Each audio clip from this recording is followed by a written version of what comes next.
क्या उनका प्रतिनिधित्व पूरा नहीं है। अगर ये 3 पॉइंटों के ऊपर SC ST खड़ी नहीं है तो इसको अब प्रमोशन में आरक्षण नहीं मिलेगा, और इनके ऊपर सर्वे कराकर देख लिया जाए तो प्रमोशन में आरक्षण मिलेगा।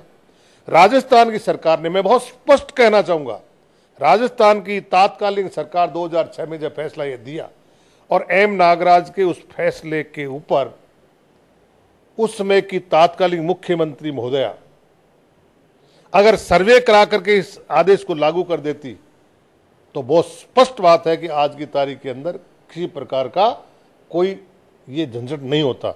लेकिन उन्होंने कहा, चोर को तो कहा तू तो भाग, और शव को और को कहा तू लाग। उन्होंने SC ST वर्सेज ये लड़ाई लड़ाई दी। जब हमारी सरकार बनी तो सबसे पहले मैंने एक मुद्दा उठाया कि सबसे पहले M नागराज के पॉइंट को, इसको मानते हुए सर्वे कराया जाए, और भटनागर समिति बनाई। M नागराज के उस केस के आधार पर भटनागर समिति ने तीनों पॉइंटों में SC ST को माना, और उसके आधार पर अब सर्वे चल रहा है, उसके आधार पर प्रमोशन की बात चल रही है। तो ये जो लोकसभा में वर्तमान में चल रहा है ना, ये केवल वोट की राजनीति है।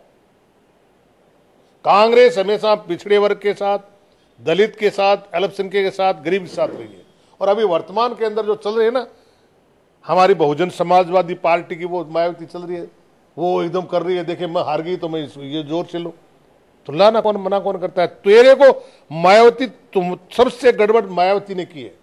SC ST के खिलाफ अगर कोई मुख्यमंत्री रही है तो वो केवल और केवल मायावती रही है। क्यों रही है?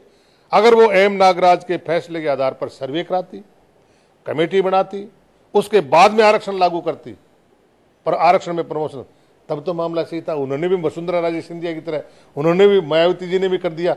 मैं बहुत दोनों को स्पष्ट कहना चाहूंगा, वो नहीं चाहती थी, दोनों गड़बड़ की दोनों ने, इसलिए उनके खिलाफ सुप्रीम कोर्ट ने फैसला दे दिया।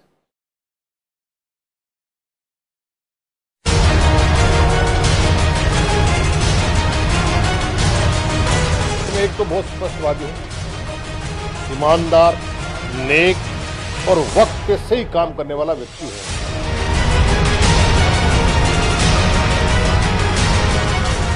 राजस्थान की सरकार के मुख्यमंत्री को धन्यवाद देना चाहता हूं कि राजस्थान में प्रमोशन में आरक्षण की बात को उन्होंने बड़े तरीके से,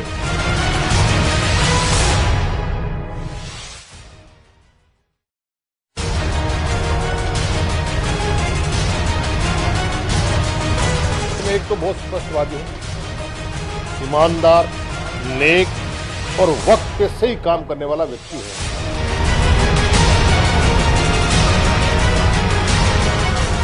राजस्थान की सरकार के मुख्यमंत्री को धन्यवाद देना चाहता हूं कि राजस्थान में प्रमोशन में आरक्षण की बात को उन्होंने बड़े तरीके से,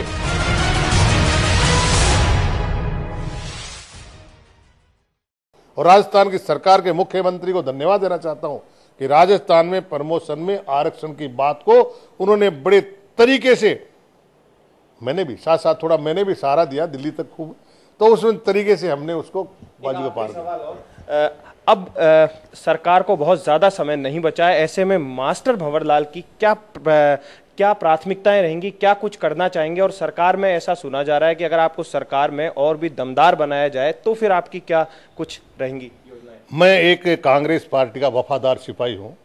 मुझे क्या बनाया जाए, क्या नहीं बनाया जाए, मेरे को कांग्रेस पार्टी ने बहुत कुछ दिया है। मेरे को इतना दिया है कि मैं प्रधान रह गया, बेटी प्रमुख रह गई, मैं MLA रह गया, 2 बार मंत्री बन गया। इसलिए वो तो कोई मेरे लिए मायना नहीं रखता। मायना मेरे लिए ये रखता है कि राजस्थान में पुनः कांग्रेस की सरकार बने। इसके लिए मैं मेरे विधानसभा क्षेत्र में तो मेरा काम कर ही रहा हूं। मैंने जिला परिवहन कार्यालय खोल दिया, मैंने सड़कें बनवा ली, मैंने अनाप शनाप मैंने काम किए, पानी की योजना मैंने बना ली। आपकी जानकारी बता रहा हूँ, मैंने एक नई तहसील बनवा ली मेरे क्षेत्र में। हर कार्यकर्ता की बात को जो भी कहा काम के लिए वो पूरा करने की चेष्टा की है। को रह गए तो और करेंगे। चूरू जिले के अंदर जिला है मेरा, वहाँ काम करेंगे। राजस्थान में घूम घूम के कांग्रेस को पुनः सत्ता में लाएं, ये भी व्यवस्था करेंगे।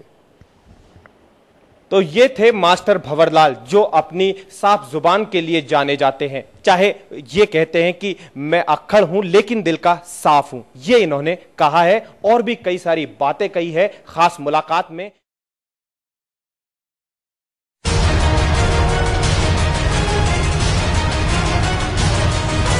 मैं एक तो बहुत स्पष्टवादी हूं, ईमानदार, नेक और वक्त पे सही काम करने वाला व्यक्ति है।